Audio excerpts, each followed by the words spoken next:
আসসালামু আলাইকুম এভরিওয়ান, আশা করি প্রত্যেককে ভালো আছেন। তো আজকে কথা বলবো সেমিট লাইভ অ্যাপস নিয়ে। তো অনেকে আছে সেমিটে অ্যাকাউন্ট ক্রিয়েট করার পর আপনারা ফেস ভেরিফাই করতে পারেন না, ফেস ভেরিফাই ব্যর্থ হয়ে যায়। ঠিক আছে, নিয়ম লঙ্ঘন করার কারণে ফেস ভেরিফাই বন্ধ হয়ে যায়। ঠিক আছে, তো আসলে আপনারা কীভাবে ফেসটা ভেরিফাই করবেন এই প্রসেসটা আমি আপনাদেরকে দেখাবো। তো আপনারা সর্বপ্রথম একটা অ্যাকাউন্ট যখন রেজিস্টার করবেন, অবশ্যই কোনো না কোনো এজেন্সির মাধ্যমে, কোনো এজেন্সির লিঙ্ক থেকে অ্যাকাউন্ট ক্রিয়েট করবেন।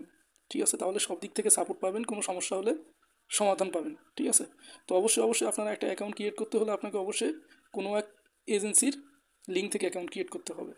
তো আপনি যদি আপনার এজেন্সির লিঙ্ক থেকে সুন্দরভাবে অ্যাকাউন্টে ক্রিয়েট করেন, ক্রিয়েট করার পর আপনারা অ্যাকাউন্ট আপনাদের ওপেন করে নেবেন। ঠিক আছে, ওপেন করে নেওয়ার পর আপনারা চাইলে আপনারা দেখবেন এই যে এরকম ইন্টারফেস আসবে।